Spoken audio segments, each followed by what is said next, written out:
Jika diibaratkan sebuah karya seperti novel atau film, kuliah farmasi punya sequel yang berjudul Kuliah Program Studi Pendidikan Profesi Apoteker, yang disingkat PSPPA, atau simpelnya, kita sebut dengan kuliah apoteker. Wajibkah lanjutin kuliah apoteker setelah menamatkan kuliah farmasi?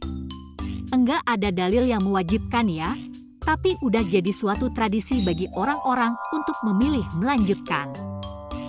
Oh, jadi gak harus dong tamat farmasi lanjut APT? Wow.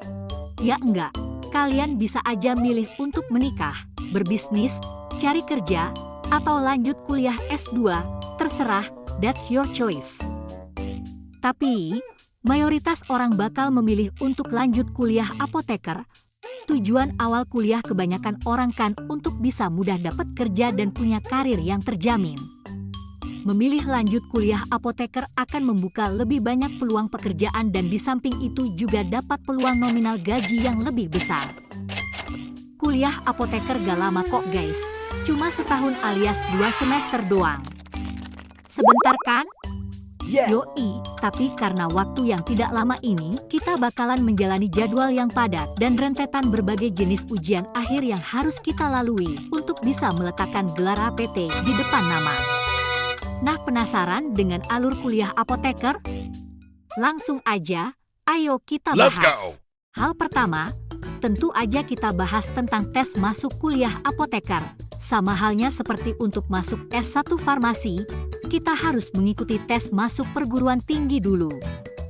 Tes seleksi masuk apoteker umumnya meliputi tes pengetahuan tentang farmasi, tes potensi akademik dan di beberapa kampus juga mempersyaratkan tes TOEFL yang biasanya dengan syarat minimum skornya 450.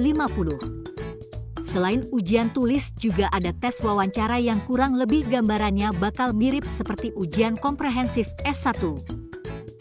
Info, syarat, dan ketentuan tes seleksi masuk apoteker ini akan berbeda pada masing-masing kampus. Jadi sila langsung dicek saja ke website atau tanya langsung ke kampus yang ingin dituju. Selanjutnya, ayo kita bahas tentang sistem perkuliahan. Materi perkuliahan apoteker bakal mirip dengan kuliah sarjana farmasi. Letak perbedaannya akan lebih fokus pada studi kasus real di lapangan. Sama halnya seperti kuliah farmasi yang identik dengan praktikumnya yang banyak, kuliah apoteker juga masih ada praktikumnya loh. Setelah diskusi dengan dosen di kelas, kita akan melakukan praktikum berupa simulasi pelayanan farmasi untuk pasien. Ini semacam melakukan pertunjukan drama bermain peran gitu. Ada yang berperan sebagai apoteker, pasien, dokter, dan asisten apoteker. Kita akan melakukan simulasi mulai dari bagaimana dispensing obat, mengkonfirmasi resep kepada dokter, pemberian informasi obat ke pasien, dan konseling tentang pengobatan kepada pasien. Tidak hanya praktek di kampus, kita juga akan melakukan praktek langsung ke lapangan real, alias magang. Magang saat kuliah apoteker dikenal dengan istilah PKPA. PKPA adalah singkatan dari praktek kerja profesi apoteker. Biasanya PKPA akan diadakan di 5 tempat yaitu rumah sakit, puskesmas, apotek, industri farmasi, dan distributor farmasi. Beberapa kampus ada juga yang memfasilitasi magang di Badan POM. Lama PKPA di tiap tempat akan bervariasi. Biasanya durasi PKPA kurang lebih selama 1-2 bulan. Apa saja yang dilakukan selama PKPA? Kita akan belajar dan mengamati langsung bagaimana peran apoteker di lapangan. Contoh kegiatan yang akan dilakukan di rumah sakit, puskesmas, dan apotek yaitu melakukan pelayanan kepada pasien.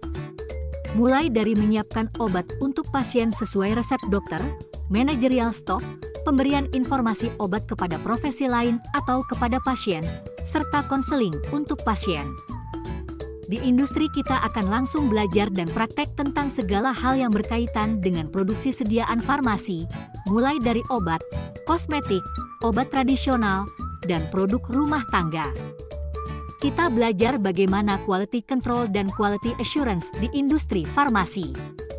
Di distributor atau pedagang besar farmasi kita langsung belajar dan melihat bagaimana alur distribusi obat, aturan dan berbagai urusan legalitas tentang pendistribusian obat, kosmetik, alkes, dan sediaan farmasi lainnya. Oke, selanjutnya kita akan bahas mengenai ujian akhir kuliah apoteker yaitu UASC dan UKAM PPAI.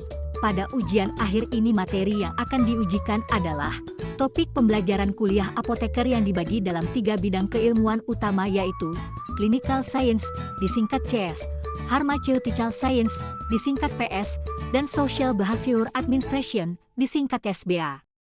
Mulai banyak istilah asing ya. Social Behavior Administration, USC, UKAM PPAI, apaan tuh? Tenang, bakal gue jelasin satu-satu. Tapi di video part 2 ya. Thank you for watching this video. See you di part 2. Hehehe.